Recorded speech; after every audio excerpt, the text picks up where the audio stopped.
Basic blues, an American art form. W.C. Handy knew about music. The composer, cornet player, and orchestra leader had traveled a lot, and he had encountered many different types of music along the way.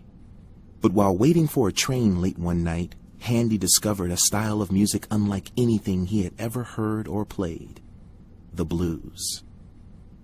The legend goes like this. One night in 1903, Handy arrived at a train station in Tutwiler, Mississippi, to find that his train was about 9 hours behind schedule. His companion on the platform was a raggedly dressed fellow with a guitar. The man had an odd style of playing. He slid the back of a knife blade up and down the guitar's strings, creating a warbling sound. As he sang, he repeated an odd refrain: "Going where the Southern Cross the dog," which meant nothing to Handy. It turned out that the guitar-playing fellow was a traveling musician headed to a town called Moorhead, which was located at the intersection of two railroads, the Southern and the Yellow Dog. Handy was so intrigued by the musician's unique style and lyrics that he decided to put something similar down on paper. In the years to come, Handy would be known as the father of the blues.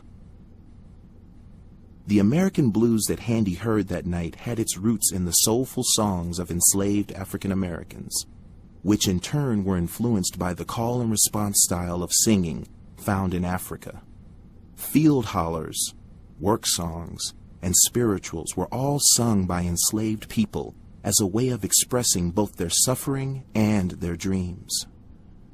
After the Civil War, some solo musicians in the South adapted these sounds into songs they sang while accompanying themselves on guitar. The term "the blues" goes back to the 18th century, when being sad or depressed meant that you were experiencing the blue devils. Since many of the songs were about emotional pain and loss, the name fit. In 1912, Handy became one of the first composers to release sheet music for a blues song, Memphis Blues. In 1920, Mamie Smith, a vaudeville performer, became the first African American to record a blues record. Crazy Blues sold 75,000 copies in its first month.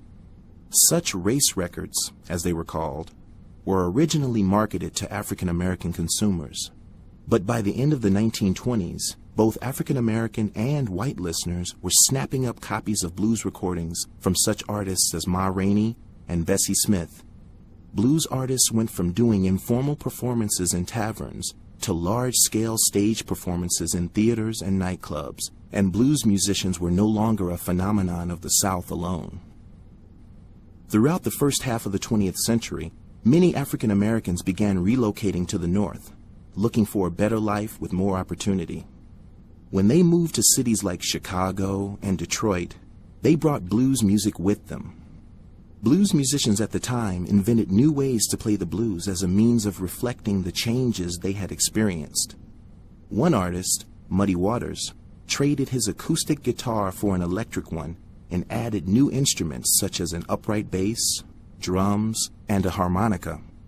The new blues was livelier, gave folks something to dance to, and paved the way for rhythm and blues and rock and roll. Waters' style of electrified blues was popular until the early 1950s. But then rock and roll took over the American airwaves. This could have been the end of the blues. But starting in the 1960s, a new wave of white musicians from England and the United States revived interest with their own versions of classic blues tunes. Groups like the Rolling Stones, Cream, and Led Zeppelin brought the blues back to the forefront of the American music scene. However, some blues musicians resented the success of these white musicians, who were gaining fortune and fame using the sounds of lesser-known African American musicians. In recent years, new artists such as Johnny Lang, Shamika Copeland, and Susan Tedeschi have contributed their own styles to the evolution of blues music.